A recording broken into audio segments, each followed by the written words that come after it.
In November 1989, the late Conservative icon Margaret Thatcher spoke to the United Nations General Assembly of warnings she had received from the Polar Institute and the British Antarctic Survey of the increasing rate of climate change and its likely devastating impact on the planet. In her own words, "The evidence is there, the damage is being done. It is no good squabbling over who is responsible or who should pay." She called on all governments to act, and the following year announced at the Second World Climate Conference that Britain's emissions would be capped to 1990 levels by 2005, and that her government was mandating the use of nuclear energy and renewables in the country's energy mix. In so doing, she put sensible limits around her otherwise unwavering beliefs in the virtues of unregulated markets and small government. Since that time, Britain has reduced its annual CO2 emissions from 570 million tonnes to 419 million tonnes as at 2014.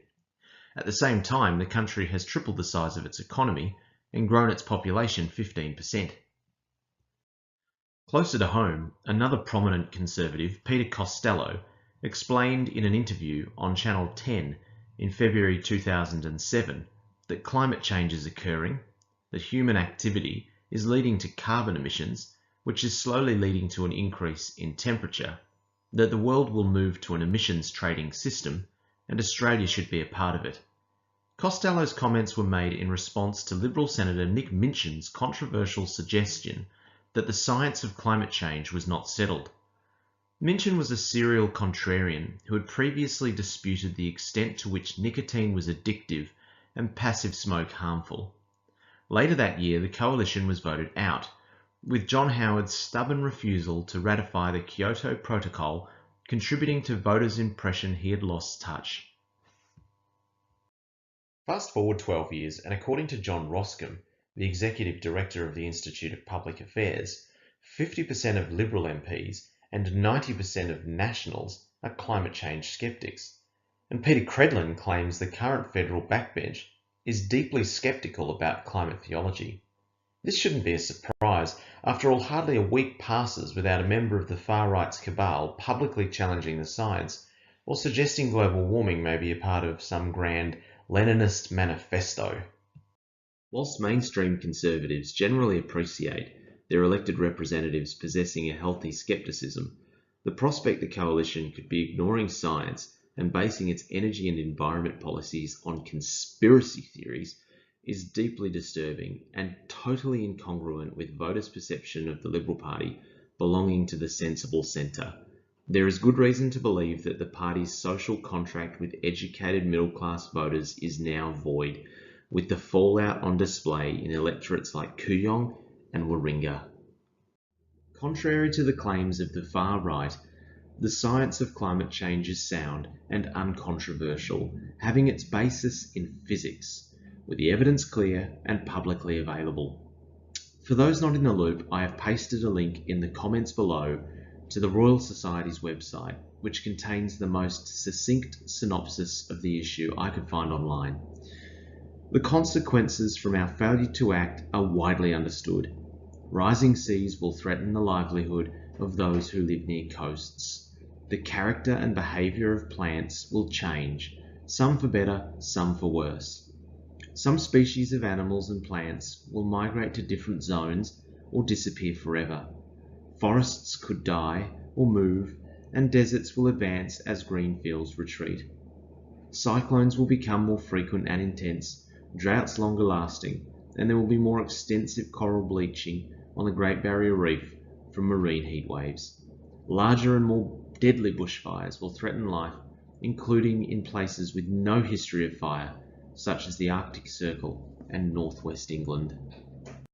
No sensible politician can credibly argue for an action on climate change on account of a lack of evidence, and even the rusted-on climate skeptic would have to agree that if there is a 10% chance of catastrophe, it is prudent to take out insurance.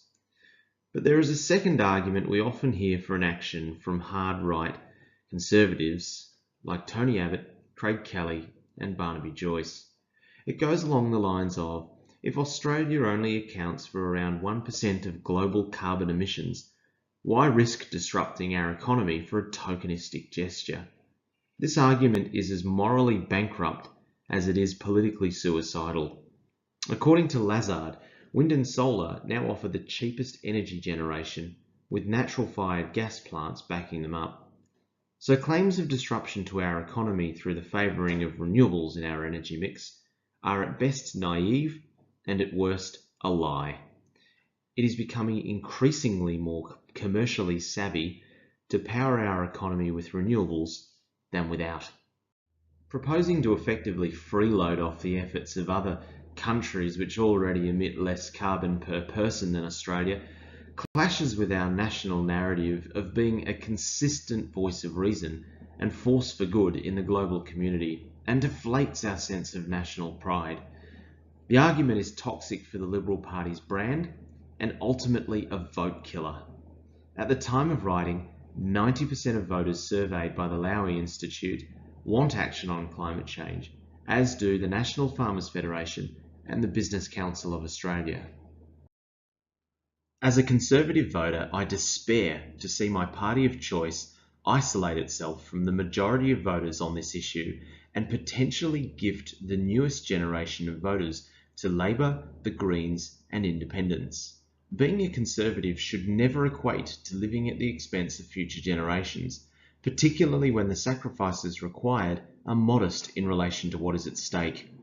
To avoid a rout at the 2019 federal election, it is imperative the government pivot from its passive position on climate and introduce more meaningful policies which achieve emissions reduction in a sensible, technology-agnostic and cost-effective way. An emissions trading scheme similar to what Peter Costello was arguing for in 2007 would be a great place to start. If the Liberal Party fails to move from its current position, Australians will be destined to suffer a decade or more of left-wing governments. If you enjoyed this video, please like it and subscribe to my channel. Thanks for watching.